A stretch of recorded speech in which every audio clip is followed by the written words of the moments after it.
Hello दोस्तों। क्या हाल है आप लोगों के? आई होप आप लोग बहुत बढ़िया होंगे। मैथस्तान ऑफिशियल में आपका फिर से बहुत बहुत स्वागत है। तो आज हम बात कर रहे हैं केवीएस एग्ज़ाम के बारे में।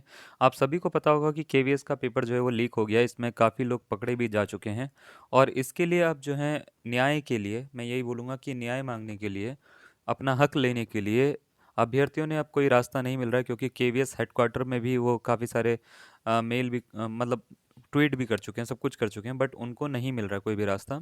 तो अब पीयर प्रेशर जनरेट करने के लिए अभ्यर्थी सारे के सारे मिलकर 17 तारीख को आज यानी एक ट्विटर कैंपेन सबने स्टार्ट करा है, जिसमें भारी मात्रा में अभ्यर्थियों ने ट्वीट करना शुरू करा है। और इसमें अभ्यर्थियों की कुछ डिमांड्स हैं जो वो रख रहे हैं उनके सामने, और ये चाहते हैं कि केवीएस हेडक्वार्टर जो है वो वहाँ से उनको जवाब मिले और जल्दी मिले, और वो चुप्पी जिस तरीके से उन्होंने साध रखी है वो ना साधें और कुछ ना कुछ उसमें रिप्लाई ज़रूर करें। तो मैं आपको पहले तो ट्वीट पढ़ के सुना देता हूँ कि क्या क्या है, उसके बारे में आपकी राय भी मैं पूछूंगा कि आपकी क्या राय है। क्या ये सही है, क्या ये गलत है? सही है तो कितना सही है, गलत है तो कितना गलत है, सब कुछ बातें। ठीक है, तो चलिए स्टार्ट करते हैं। तो देखिए, जैसा कि सबसे पहले जो ट्वीट के बारे में बताएं, तो ये हैशटैग जो है अगर आप भी करोगे तो ये है ट्रांसपेरेंसी इन केवीएस एग्ज़ाम। आपको इसी तरीके से ये हैशटैग लगाना है, बिना किसी, मैं बोल सकता हूँ, स्पेस दिए हुए। ठीक है, ऐसे ही लिखना है। उसके बाद खुशबू जी ने सबसे पहला ट्वीट मेरे को जो अपने स्क्रीन पे दिख रहा है वो करा है। उन्होंने बोला है, we want transparency in KVS exam, reconduct KVS TGT math exam. ये मैथ एग्ज़ाम को इसलिए कह रहे हैं क्योंकि मैथ एग्ज़ाम में ही जो हैं वो लोग पकड़े गए हैं। बट इसका ये मतलब नहीं है कि खाली मैथ एग्ज़ाम में ही चीटिंग हुई होगी। जहाँ पे पकड़ा गया इसका मतलब ये नहीं होता कि सिर्फ वहीं पर ही चीटिंग होती है ना? तो चीटिंग ये बहुत बड़े लेवल पे भी हो सकती है, और जो पकड़े नहीं गए अभी उनको भी पकड़ना बाकी है। तो काफ़ी सारी चीज़ें हैं इसमें। तो चलिए, एक तो ये हो गया, दूसरा देखते हैं ज़रा। दूसरा लिखा हुआ है, दो तीन हैशटैग्स आपको ये दिखेंगे। ठीक है, आप इनका यूज़ कर सकते हो। बोला गया है, definitely if this issue will not be solved then no one will be capable of believing our education system. ये कह रहे हैं, ये भाई साहब ये कह रहे हैं कि अगर ये इशू जो है वो सॉल्व नहीं हुआ तो किसी भी अभ्यर्थी को, किसी भी इंसान को एजुकेशन सिस्टम पे बिलीव अब नहीं होगा इसके बाद में। वो सोचेंगे कि पढ़ाई लिखाई करने का कुछ फ़ायदा नहीं, क्योंकि इतना मेहनत करके बच्चा जो है वो एग्ज़ाम देने जा रहा है, और उसके बाद पता लगता है कि वो एग्ज़ाम पेपर सिर्फ उन लोगों के पास में चला गया, या वो एग्ज़ाम वो लोग पास कर रहे हैं जिनके पास में कुछ पैसा है।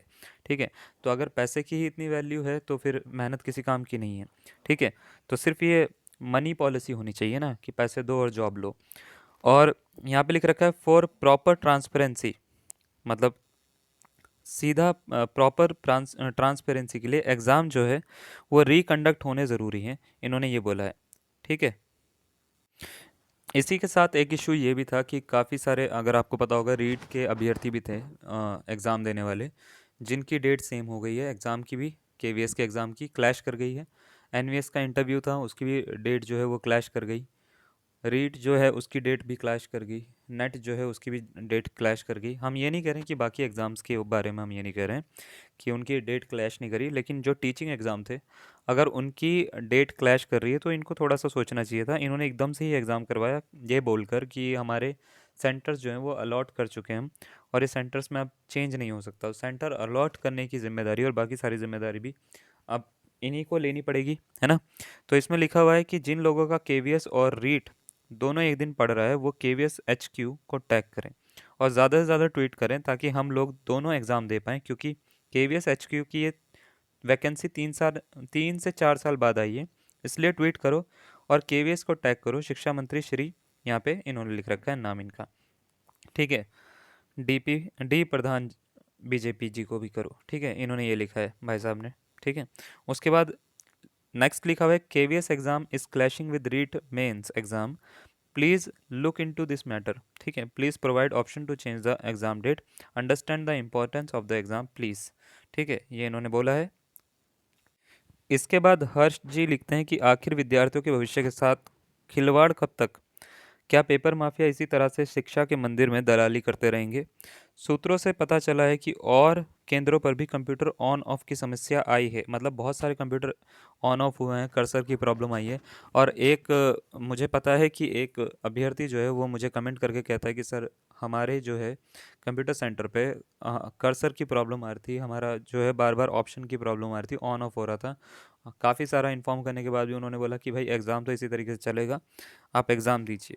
ठीक है, तो उनको एग्ज़ाम दिया उन्होंने किसी भी तरीके से बेचारों ने, और बहुत सारा टाइम उनका वेस्ट हो गया। तो इस पे ये बोला गया है कि इसके खिलाफ एक्शन लीजिए, केवीएस को बोला गया है, और कैंसिल करिए टीजीटी एग्ज़ाम को। केवीएस एचक्यू और केवीएस हैशटैग जो है वो इन्होंने यूज़ कर रखा है एग्ज़ाम का। ठीक है, और यहाँ पे नीचे वो न्यूज़ है जो कि आप इतने दिनों से देख ही रहे हो, 2 दिन हो गए आपको, ये न्यूज़ आपने देख ही ली होगी, है ना, कि क्या क्या न्यूज़ थी। अब बात ये आती है कि क्या एग्ज़ाम को पूरी तरह से कैंसिल किया जाना चाहिए। तो हाँ, अगर किसी एग्ज़ाम में जो है वो नकल हुई है तो उसको कैंसिल करा जाना सही ऑप्शन होता है सभी के लिए। लेकिन इसमें एक नुकसान भी है कि ये दोबारा से कब होगा। तो खाली कैंसिल कराने के लिए ट्वीट मत करिए आप। ये गलत हो जाएगा कि आप सिर्फ ये कह रहे हैं, इसलिए ट्वीट कर रहे हैं कि उसको कंडक्ट करवाने के लिए करिए। कैंसिल कराने के लिए अगर आप ट्वीट करते हो तो वो गलत है। आप अपने ट्वीट में बस ये मत लिखिए कि एग्ज़ाम को कैंसिल करिए। आपको लिखना है तो इस तरीके से लिखिए कि कैंसिल कर दीजिए एग्ज़ाम को, और रिकंडक्ट करिए, दूसरा एग्ज़ाम लीजिए, 1 महीने के अंदर ले लीजिए, ताकि बच्चों का वैसे भी यही था कि मार्च तक एग्ज़ाम हो जाते हैं तो ठीक हो जाएगा, है ना। तो तैयारी जो है वो आधी तैयारी से ही सारे बच्चे वैसे भी गए हैं। अगर पूरी तैयारी होगी उनकी, मतलब तैयारी कम होगी तो तैयारी पूरी कर लेंगे। और दूसरा ये भी है कि एक इस तरीके से एग्ज़ाम जो है वो सही नहीं है जब आपको पता लग जाता है कि एग्ज़ाम में पहले से ही धांधली हो रखी है। तो आप कैसे विश्वास करोगे कि आप इस वजह से फ़ेल हुए हो, या आपके मार्क्स कम आए हैं आप इस वजह से फ़ेल हुए हो। ऐसा भी तो हो सकता है कि आपके मार्क्स उस मेरिट के हिसाब से ठीक आ रहे हो, है ना, जो अगर नॉर्मल तरीके से बनती तो काफ़ी ठीक होती।